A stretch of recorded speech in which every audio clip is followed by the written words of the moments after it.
بسم اللہ الرحمن الرحیم۔ قرآن مجید کا پیغام عمل 25واں پارہ۔ ہر حال میں اللہ کے شکر گزار ہو کر رہو، اللہ جس حال میں رکھے راضی اور مطمئن رہو۔ ناشکر انسانوں کا حال یہ ہوتا ہے کہ ہمیشہ خوشحالی چاہتے ہیں۔ ناشکر انسانوں کا حال یہ ہوتا ہے کہ ہمیشہ خوشحالی چاہتے ہیں، اگر کبھی تنگی سے دوچار ہو جائیں تو مایوسی کا شکار ہو جاتے ہیں۔ اللہ خوشحالی سے نوازتا ہے تو سمجھتے ہیں کہ ان کا پیدائشی حق تھا، پھر اس دھوکے میں رہتے ہیں کہ مرنے کے بعد اٹھائے گئے تو اس وقت بھی وہ خوشحال ہی رہیں گے۔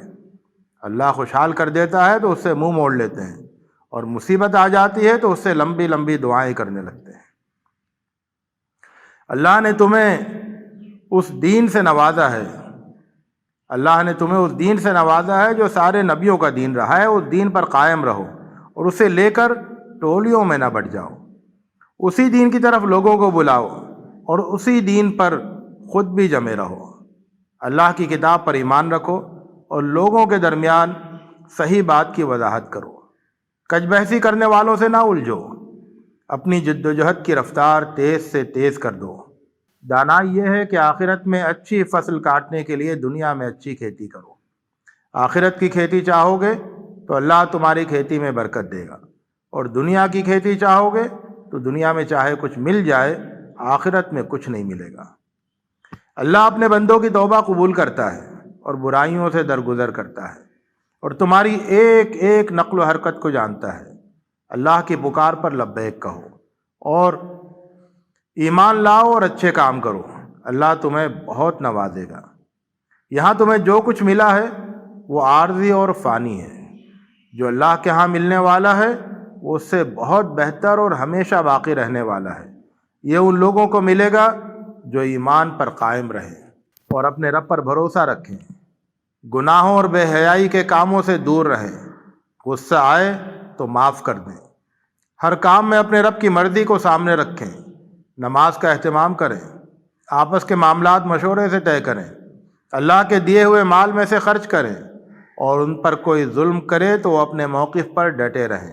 کوئی تمہیں تکلیف پہنچائے تو بس اتنی ہی تکلیف اسے پہنچا سکتے ہو جتنی اس نے پہنچائی ہے، مگر جو معاف کر دے اور اصلاح حال کی کوشش کرے وہ اللہ کے ہاں اجر کا مستحق ہوگا۔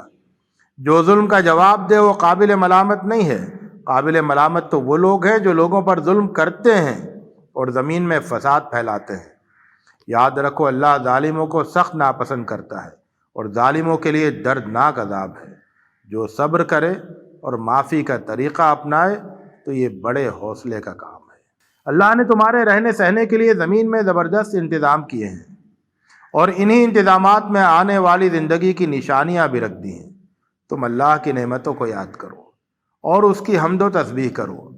یہ بات کبھی نہ بھولو کہ تمہیں اللہ کی طرف پلٹ کر جانا ہے۔ اللہ نے دنیا میں دولت کی تقسیم اس حکمت سے کی ہے کہ زندگی کا کاروبار چلتا رہے۔ اس تقسیم سے کسی دھوکے کا شکار نہ ہو جاؤ۔ یہ تقسیم تمہارے رب نے خود کی ہے اور بس چند روزہ زندگی کے لیے کی ہے۔ اصل چیز تو تمہارے رب کی رحمت ہے جو دنیا کے سارے خزانوں سے بہتر ہے۔ اگر آخرت میں اللہ کی رحمت چاہتے ہو تو اللہ کی ناراضگی سے بچنے کی کوشش کرو۔ اللہ کو یاد کرتے رہو، اگر اللہ کی یاد سے غافل ہو گئے تو تم پر شیطان مسلط ہو جائیں گے، وہ تمہیں صحیح راستے سے بھٹکا دیں گے، اور تم زندگی بھر اسی دھوکے میں رہو گے کہ تم صحیح راستے پر چل رہے ہو۔ شیطان کو دوست نہ بناؤ، اس کی دوستی بڑی خطرناک ہے، اس کی دوستی پر پچھتاؤ گے۔ مخالفت کا طوفان کتنا ہی شدید ہو، تم اللہ کی کتاب کو مضبوطی سے تھامے رہو، یقین رکھو کہ تم سیدھے راستے پر ہو۔ اس کتاب سے خود بھی نصیحت حاصل کرو اور لوگوں کو بھی نصیحت کرتے رہو۔ یہ کبھی نہ بھولو کہ اللہ کے یہاں اس کے بارے میں تم سے پوچھا جائے گا۔ برے کاموں سے نفرت کرو۔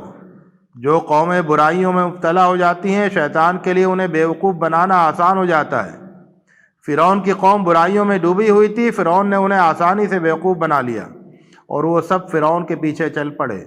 انہوں نے اللہ کو ناراض کیا تو اللہ نے ان سب کو غرق کر دیا اور بعد میں آنے والوں کے لیے سامان عبرت بنا دیا۔ اللہ کی ناراضگی سے بچو۔ جو لوگ غفلت کا شکار ہیں انہیں اپنا دوست نہ بناؤ۔ اللہ کی آیتوں پر ایمان لاؤ اور اللہ کے فرما بردار بن جاؤ۔ جنت تمہارا انتظار کر رہی ہے۔ ایسی جنت کا وارث بننا ہو تو اچھے کام کرو جن سے تمہارا رب خوش ہو جائے۔ قرآن ایسی کتاب ہے جس میں زندگی کے لیے ہر طرح کی رہنمائی موجود ہے۔ اسے ایک بابرکت رات میں اتارا گیا ہے۔ یہ تمہارے رب کی خاص رحمت ہے۔ اس کتاب پر ایمان لے آؤ۔ اس کتاب سے اگر تم نے نصیحت حاصل نہیں کی تو پچھتاؤ گے۔ آسمان و زمین اللہ نے بے مقصد نہیں پیدا کیے ہیں، یہ اپنی تمام نشانیوں کے ساتھ آخرت کی خبر دے رہے ہیں۔ آخرت کے عذاب سے بچنے کی تیاری کرو، تمہاری آج کی شان و شوکت اس دن کچھ کام نہیں آئے گی۔ اللہ نے قرآن کو آسان کتاب بنایا ہے، اس سے فائدہ اٹھانا سب کے لیے آسان ہے۔ اس سے نصیحت حاصل کرو اور اللہ کی ناراضگی سے بچتے ہوئے زندگی گزارو۔ آخرت کی زندگی خوشیوں کی زندگی ہوگی۔ اللہ نے تو سمندر کو بھی تمہاری خدمت پر معمور کیا ہے، اس کی نعمتوں کا لطف اٹھاؤ اور اس کا شکر ادا کرو۔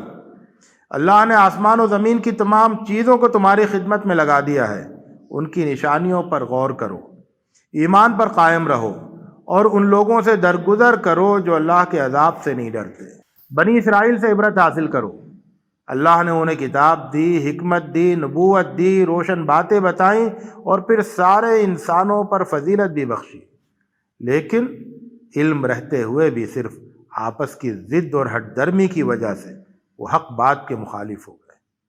اللہ نے تمہیں بھی زندگی گزارنے کا طریقہ دیا ہے، اسے اختیار کرو اور کسی بے علم کی خواہشوں کے پیچھے نہ چلو۔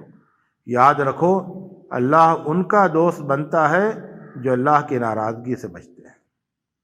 برے کام کرنے والے ان لوگوں کی طرح نہیں ہو سکتے جو ایمان لائے اور اچھے کام کرتے رہیں۔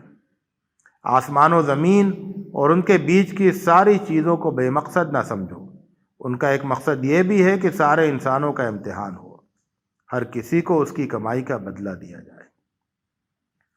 ایسے لوگوں کو دیکھ کر عبرت حاصل کرو جنہوں نے اپنے من پسند معبود بنا رکھے ہیں، علم رکھتے ہوئے بھی یہ گمراہی میں پڑے ہوئے ہیں۔ ان کے کان سنتے نہیں، ان کے دل سوچتے نہیں اور ان کی آنکھوں پر پردہ پڑا ہوا ہے۔ انہوں نے ہدایت کے سب دروازے اپنے اوپر بند کر لیے ہیں۔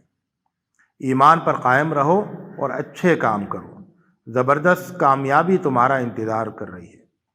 جو لوگ برائیوں میں ملوث ہیں اور جو اللہ کی آیتوں کا مذاق بناتے ہیں اور جو اپنے رب کی ملاقات کو بھولے ہوئے ہیں اور جو دنیا کے دھوکے میں مبتلا ہیں، ان سب کا ٹھکانہ جہنم ہے۔ اللہ کی حمد بیان کرو اور اسی کی بڑائی کا چرچا کرو۔ وہ آسمانوں کا بھی رب ہے اور زمین کا بھی رب ہے اور سارے انسانوں کا رب ہے۔ وآخر دعوانا الحمدللہ رب العالمین۔